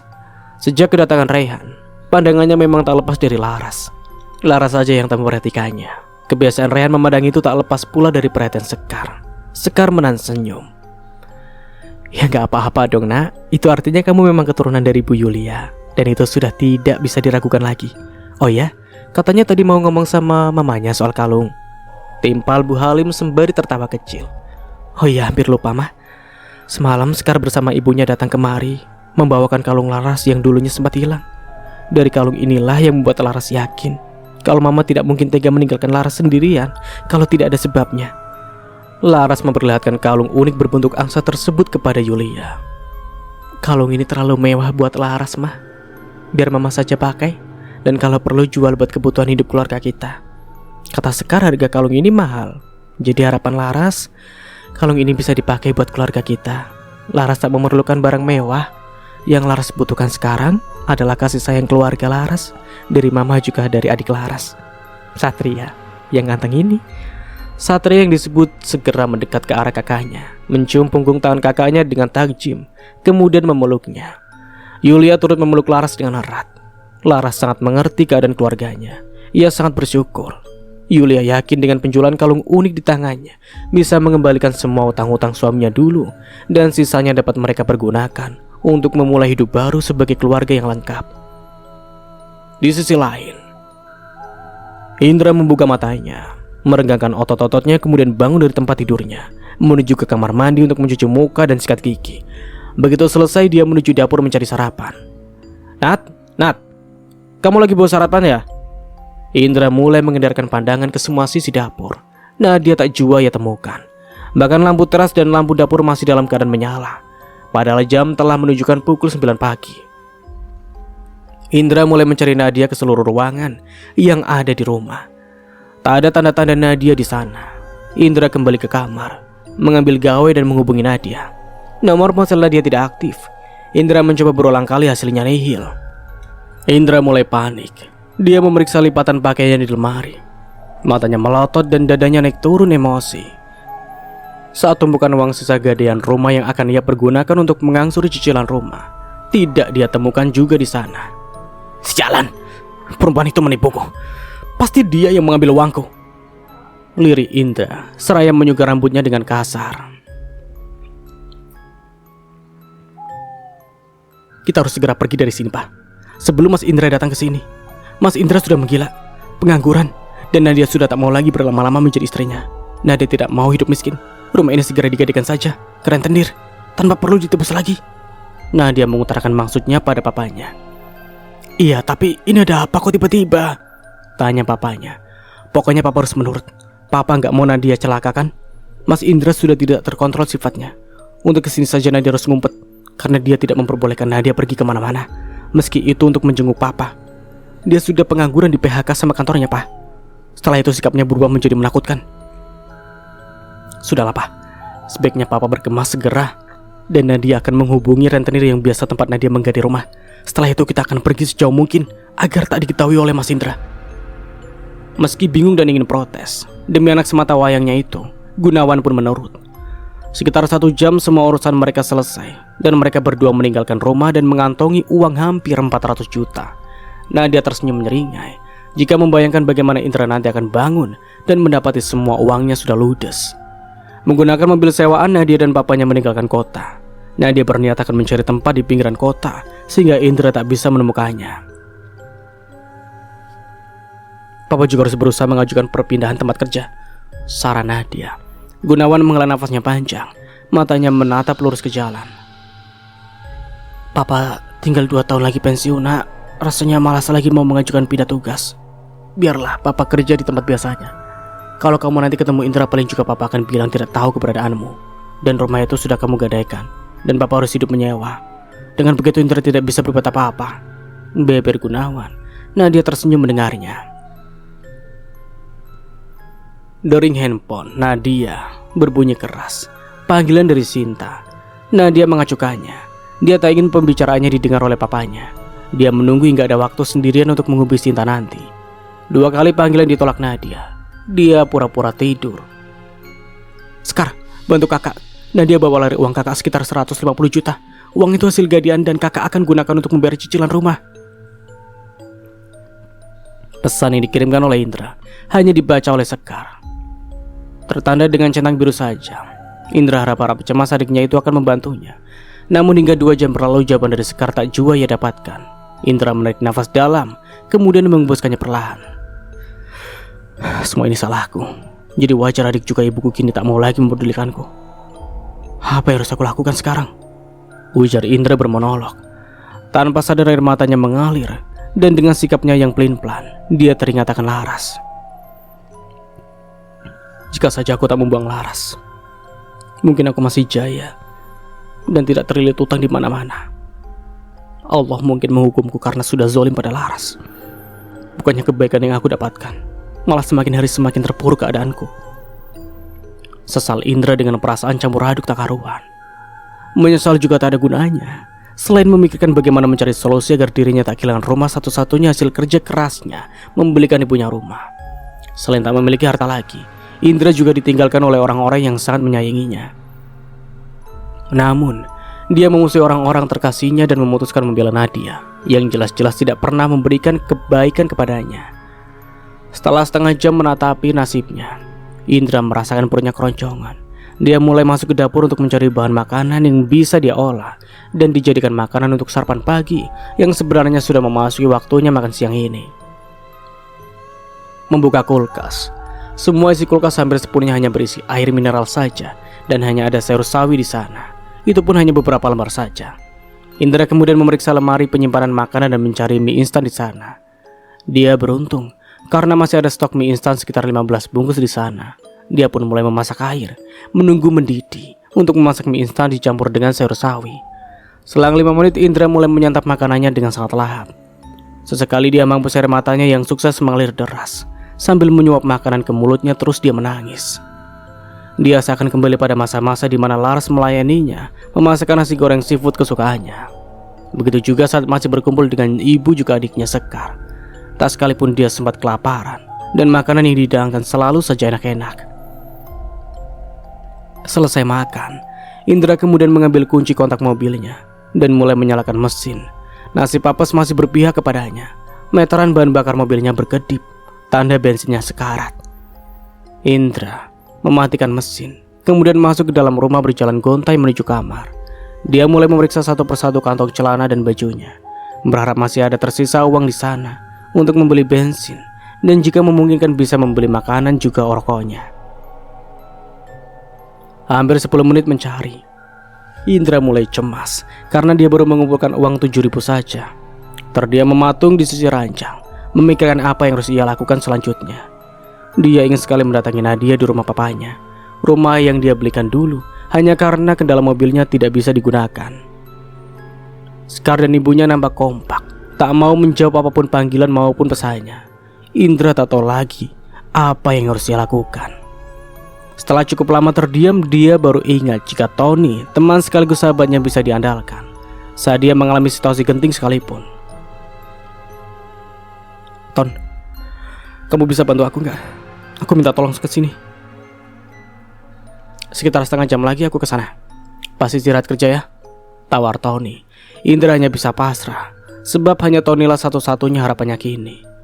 Saat pengurangan karyawan, hanya Tony yang masih dipertahankan karena kinerjanya jauh melampaui kinerja Indra. Indra akui hal itu. Tony memang anaknya cerdas, cekatan, dan tidak bodoh seperti dirinya. Bodoh karena bucin, hingga pekerjaan tak terarah lagi. Tony menepati janji. Saat istirahat makan siang, laki-laki itu pun muncul, masih dengan senyumannya yang khas. Ada apa? Kok mukanya kejut gitu sih? Canda Tony sembari terkekeh. Indra diam saja. Melihat tanggapan Indra, Tony segera ke mode serius. Kamu masih ingat dengan pembayaran kartu kredit yang sudah overlimit? Tony mengangguk pelan. Saat PHK kemarin aku hanya dapat separuh gajiku, sekitar 10 juta saja, dan itu tidak cukup untuk melunasi utang kartu kredit. Padahal rumahku sebelumnya juga sudah digadai sama si Nadia, dan tidak bisa aku tebus. Aku harus keluar rumah dan menempati rumah ibuku karena ingin membayar hutang kartu kredit. Akhirnya rumah ini juga aku gadai. Uangnya 50 juta lebih aku pakai buat bayar tagihan kartu kredit. Terus sisanya aku simpan buat bayar cicilan gadean sambil menunggu aku dapat kerjaan kembali. Tapi aku lengah, dan semalam Nadia lari membawa sisa uangku sekitar 150 juta. Sekarang aku mau mengejarnya ke rumahnya, tapi aku bahkan tidak punya uang sama sekali buat isi bensin mobilku. Apes nasibku selama menikah dengannya. Sakit rasanya. Indra memijit pelipisnya yang terasa nyeri. Ingin rasanya menangis, namun dia malu. Tony akan menertawakannya. Tony menghela nafas panjang sembari memperhatikan Indra yang masih menunduk lemas, menyesal, dan meratapi nasibnya. Aku sudah memperingatkanmu berulang kali loh. Tapi kamunya aja yang masih kekeh cinta sama Nadia. Kadang-kadang aku heran sama kamu. Kok bisa-bisanya cinta mati sama Nadia? Padahal orangnya, maaf ya, itu manusia terlalu mini, cebol. Wajahnya juga nggak cantik-cantik amat. Hanya kulitnya saja yang putih. Makanya kamu lihatnya kayak cantik. Padahal sih enggak. Masih jauh lah sama adekmu sendiri si Sekar. Itu baru dia cantik. Apalagi mau dibandingkan sama Laras. Rasanya semua gak masuk akal. Tapi ya namanya juga cinta kan. Apa aja yang jelek terasa cantik aja. Laras dan Sekar itu sudah perempuan sempurna. Sudah cantik. Cantik akhlak pula. Malah kamu suka sama yang minus gitu. Banyak cacatnya. Indra mendongakkan kepalanya. Apa yang diucapkan oleh sahabatnya memang sepenuhnya benar. Dia terlalu cinta mati pada Nadia tanpa mau mendengar nasihat siapapun. Padahal sudah berulang kali juga Nadia mematahkan hatinya. Namun masih juga dia membuka pintu hati buat cinta pertamanya itu. Kali ini saat dia benar-benar terpuruk, barulah Indra benar-benar menyesal. Dan tak ingin hal ini terulang kembali. Dia berjanji akan menutup rapat-rapat pintu hatinya untuk Nadia. Walau apa yang terjadi, dia benar-benar jerah. Maafkan aku, Ton. Seharusnya memang dari dulu aku dengarkan nasihat kamu. Kamu juga sudah memperingatkan aku soal kartu kredit yang lalu. Tapi entahlah, memang otakku buntu, jadi susah menerima nasihat. Jadi bagaimana menurutmu?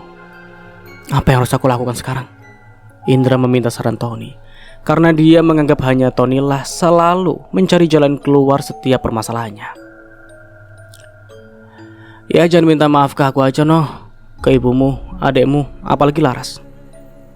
Itu orang-orang yang sudah baik dan tulus sayang sama kamu. Malah kamu sia-siakan. Menurutku sekarang ini sebaiknya kamu laporkan saja pada polisi bahwa uang kamu hilang dan kamu yakin Nadia yang mengambilnya. Nanti di kantor polisi akan dijelaskan semua mengenai apa saja kerugianmu. Ya, semoga saja laporanmu nanti ditindak kepolisian. Harap Tony sembari menatap sahabatnya itu dengan seksama. Indra nampak dia berpikir. Setelahnya dia mengangguk pasti. Aku akan minta maaf pada ibu juga adekku, Sekar. Aku akan berusaha menjaga mereka mulai sekarang. Untuk Laras. Rasanya aku tak bisa lagi mengangkat wajahku. Aku kadung malu. Biarlah dengan aku menjauh dari kehidupannya akan membiarkan dia hidup bahagia. Itu sudah cukup. Tanda si Indra. Seminggu setelah kepulangan Laras ke rumah mamanya, Laras sudah semakin membaik dan ingin sekali mengunjungi Bu Halim di panti asuhan. Rindunya begitu membuncah. "Ma, bolehkah hari ini kita ke panti? Laras mau menjenguk Bu Halim sama Bu Hayati juga ibu panti yang lainnya. Rasanya kangen sekali sama mereka." Laras memandang wajah mamanya berharap mendapatkan persetujuan. "Tentu dong sayang, setelah sarapan kita langsung ke sana ya. Tapi kita pesan makanan dan mainan dulu buat anak-anak panti, biar mereka senang. Mama juga pengen sekali main-main ke sana," ujar Yulia melanjutkan makanannya. "Satria, kamu antar mama sama kakakmu ke panti ya. Sebelumnya kamu pesankan dulu makanan kotakan yang bisa ready, terus kalian kita mampir ke toy center untuk membeli mainan," titah Yulia kepada anak bungsunya. Satria pun mengangguk cepat. Begitu selesai sarapan, tanpa sengaja Mbak Menik menumpahkan air di atas meja saat menuangkan air minum buat Yulia. Yulia spontan berdiri begitu saja. Laras, Satria, juga Mbak Menik terperangah. "Mbak Menik, pelan-pelan kerjanya dong sayang. Basah nih," sungutnya meski dengan nada yang masih lembut. Mama bisa berdiri?"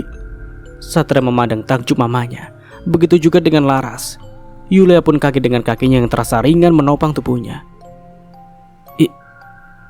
Iya, Mama bisa berdiri. Ya Allah, terima kasih." Mata Yulia berkaca-kaca melihat kesembuhan kakinya yang sudah cukup lama berada di kursi roda. Ajaibnya, pagi ini kakinya tak terasa lemah lagi. Bahkan dia bisa berdiri cukup lama tanpa topangan sama sekali. "Kalau gitu kita ke rumah sakit aja dulu ya, Mah. Periksakan Mama dulu. Setelah itu barulah ke panti. Kita pikirkan," sambut Laras. Dia juga ikut syok melihat mamanya. Laras dan Satria bangkit, lalu memeluk mamanya serentak. Kebahagiaan mereka terasa lengkap. Kalung unik milik Laras sudah dibeli oleh seorang pengusaha yang tidak mau menyebutkan namanya. Membeli dengan harga 15 miliar yang digunakan untuk biaya hidup kemudian. Laras sudah pelan-pelan move on dari masa lalunya, ditambah dengan kesembuhan mamanya. "Mama, rasanya bahagia sekali hari ini kita sudah berkumpul. Ditambah dengan kesembuhan Mama, rasanya luar biasa." Mbak Menik yang melihat pemandangan itu hanya bisa meneteskan air matanya. "Mama, rasanya sudah tidak perlu lagi ke rumah sakit. Sebaiknya kita langsung saja ke panti.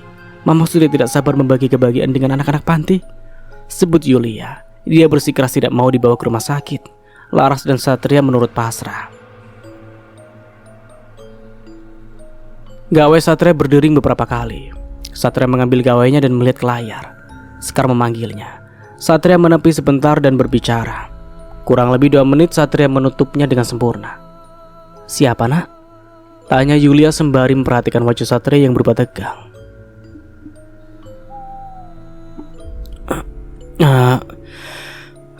Sekar bilang kalau penyebab anak Kak Laras meninggal adalah Nadia yang berkomplot dengan Sinta, salah satu penjaga panti asuhan Bu Halim. Sekarang ini Sinta sudah digelandang ke kantor polisi sebagai salah satu komplotan menghabisi nyawa bayi kakak. Laras menatap tak percaya pada Satria. Dia seakan tak percaya dengan apa yang ia barusannya dengar. Begitu juga dengan Yulia. "Sinta, ada dendam apa dia sama aku sampai-sampai membuat anakku meninggal?" gumam Laras pelan, menatap kosong lantai di depannya. "Sinta dan Nadia sudah lama berteman. Katanya Nadia meminta kerja sama Sinta untuk membunuh bayimu dengan menaruh racun pada minumanmu. Jadi Nadia yang sebenarnya dendam padamu," terang Satria lagi. "Dari mana Sekar bisa tahu semua ini?" Yulia ikut penasaran. "Dari laporan Indra. Kakaknya Sekar yang melaporkan Nadia ke polisi karena mencuri uangnya ratusan juta dan menggantikan rumah yang dia beli, membawa kabur uangnya. Tapi polisi berhasil menangkapnya. Begitu ditangkap dan dimintai keterangan, terungkap bahwa dia benci pada Kak Laras, benci pada kehidupannya setelah adanya Ya, dia benci karena adanya kamu, Kak. Makanya dia meminta temannya menghabisi calon bayimu. Pagi ini juga, Sinta ditangkap menyusul Nadia. Sepertinya Nadia butuh teman di penjara. Laras menarik nafas panjang dan mengembuskannya perlahan. Tak menyangka sama sekali. Alhamdulillah, akhirnya orang-orang yang berbuat jahat sama kamu satu persatu Allah tunjukkan mendapatkan hasil dari apa yang mereka tuai selama ini. Yulia memeluk putri kesayangannya. Laras pun menyambut pelukan mamanya itu. Pak Rehan, ini kalung yang Bapak beli dari hasil lelang beberapa hari yang lalu. Alek, salah satu orang kepercayaan Rehan, menyerahkan box hitam berbahan bludru ke tangan Rehan. Rehan menyambutnya dengan senyum. Rehan segera menyimpan dalam berangkasnya dengan cepat. Dia sengaja membeli kalung unik milik keluarga Laras. Dia tak ingin kalung peninggalan satu-satunya dari Papa Laras akan berpindah ke tangan orang lain. Rehan rencananya akan menyimpan kalung tersebut dan akan menyerahkannya pada Laras di waktu yang tepat. Waktu yang tepat saat dia melamar perempuan cantik berlesung pipi itu. Sudah lama dia memendam rasa pada Laras. Meski dia tahu Laras saat ini masih menata hatinya setelah kesedihan berulang-ulang yang ia alami. Rehan sanggup memberikan dada bidangnya untuk sandaran Laras nantinya. Pagi ini aku harus bersiap keluar sebentar. Tolong kamu pantau kerja anggota di beberapa divisi ya. Untuk rapat dan lain-lain nanti jadwal ulang aja. Ada hal penting yang harus aku kerjakan sekarang. Ujarnya lalu gegas berdiri menuju pintu keluar. Alek pun mengangguk patuh. Rehan menuju rumah Yulia untuk bergabung bersama mereka pergi ke panti asuhan. Satria tadi mengabarkan jika mereka satu keluarga akan pergi ke panti asuhan karena Laras ingin pergi ke sana melihat ibu angkat juga anak-anak panti. Rehan akui tidak bisa jauh-jauh dari Laras dalam waktu lama. Jika teringat Laras melukis di halaman kala itu, Rehan sering-sering senyum sendiri. Selalu terbayang manisnya senyum gadis pujaannya itu. Rehan sekarang bersyukur. Sejak Laras berkumpul bersama keluarganya, tak pernah lagi Rehan temukan pandangan kosong mata Laras cantik itu. Supu Rehan Jaka sejak tadi melihat tuanya Rehan dari kaca spion, tengah mengulum senyum. Jaka tahu benar jika tuanya sedang jatuh cinta. Setelah sekian lama patah hati dari pacar gila hartanya dulu, Monica. Beruntung saja Rehan sudah lepas dan tak peduli lagi dengan perempuan parasit tersebut. Setelah 2 tahun tak pernah terlihat menjalin hubungan, Jaka melihat Rehan suka kembali pada seseorang. Seseorang yang kerap dia datangi dari pantai asuhan. Seperti biasa, Jaka mengantarkannya ke sana. Tak lama mobil Pajero yang dikendari Jaka sampai di halaman rumah Yulia. Rehan lantas turun dengan cepat. Jaka menunggu dalam mobil. Oh ya, aku hampir lupa Jaka. Sebaiknya kamu kembali saja ke kantor menemani Alek. Siapa tahu dia ada keperluan. Titah Rehan, Jaka pun menurut. Begitu Rehan sampai, matanya memandang Yulia dengan pandangan bingung. Yulia menyambutnya dengan tawa. Tawa yang sama persis dengan gadis pujaannya itu. Tante sudah bisa berjalan? Tanya Rehan. Yulia mengangguk masih dengan tawa renyahnya. Ya Allah, alhamdulillah ya Tan. Aku ikut senang melihatnya. Sambut Rehan seraya mencium punggung tangan Yulia dengan takjub. Ini semua karena semangat Tante. Sudah 200%. Semangat karena kami sekeluarga sudah kumpul kembali. Dan mungkin tak lama lagi Tante akan menyambut menantu di rumah ini. Rehan kaget dengan pernyataan Yulia. Menantu? Maksudnya Satria ya? Mah, dengan Sekar. Satria bertingkah konyol dengan tertawa menggoda mamanya. Iya, mama akan menerima menantu sekaligus 2. Bukan kamu aja. Tapi semua jawaban tergantung pada Laras sih. Sebut Yulia yang sudah sepekan ini memperhatikan gerak-gerik anak-anaknya. Maksudnya apa mah? Kok tergantung Laras sih? Laras yang tahu-tahu sudah muncul di kamar tamu mengenakan pakaian kasual dipadu dengan sepatu Keds, membuatnya seperti seorang gadis yang belum pernah menikah. Cantik sekali. Lagi-lagi Rehan tidak berhenti menatap kecantikan pemandangan di depannya ini. Maksudnya mama tahu Satria kesengsem sama Sekar dan pasti ingin memperistrinya. Apalagi Sekar juga nampaknya menyambut adikmu. Tapi apa nggak apa-apa dengan kamu? Kamu sudah menikah sebelumnya dengan kakaknya Sekar. Jadi apa kamu nggak mau mempermasalahkannya nanti? Laras tersenyum manis sekali. Ya nggak apa-apa lah Ma. Masa lalu Laras biarlah berlalu. Soal Sekar sama Satria itu urusan hati mereka lah. Masa iya Laras mau menghalangi hanya karena dulu pernah gagal berumah tangga sama kakaknya? Laras sudah move on ya. Lagi Laras lihat Sekar maupun Ibu Julhe kelihatannya menyesal dengan apa yang sudah mereka lakukan. Masa iya Laras tidak mau membuka hati untuk mereka, menyambut mereka sebagai keluarga, meski dari pernikahan adiknya Laras? Laras nggak pernah seegois itu mah. Beber Laras masih dengan senyumannya. Ringan sekali. Terlihat bahwa memang Laras berbesar hati. Kamu memang berbesar hati, nak. Jika papamu masih ada, papamu pasti bangga melihatmu sekarang ini. Terus kamu gak takut kalau ketemu dengan Indra lagi suatu saat, karena yang mama dengar Indra tinggal bersama keluarganya juga. Terus satu keputusan lagi gimana? Berondong Yulia ingin tahu kedalaman hati anaknya. Insya Allah enggak, mah. Ya seperti yang Laras bilang, dia adalah masalah lalu sekarang. Keputusan apa lagi, mah? Mama suka banget main teka-teki, bikin Laras bingung deh. Alhamdulillah, syukurlah.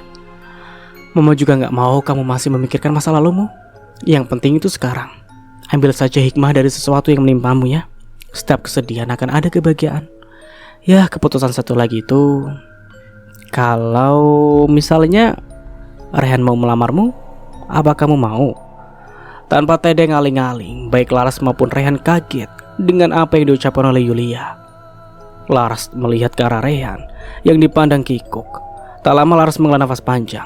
Ditodong pertanyaan barusan membuatnya bingung. Meski dia tahu bagaimana Rehan selama ini kerap memperhatikannya dengan lekat, memberi perhatian lebih kepadanya. Mah, Mama bikin Mas Rehan kagok tuh. Sudah-sudah bercandanya ah. Laras ingin melangkah pergi ke depan. Rehan maju dan langsung menahannya. Apa yang Mama mau ucapkan memang benar. Aku ingin melamarmu menjadi istriku. Aku memang tidak bisa berjanji banyak padamu. Aku hanya punya hati yang akan kuserahkan sepenuhnya untukmu, untuk membahagiakanmu.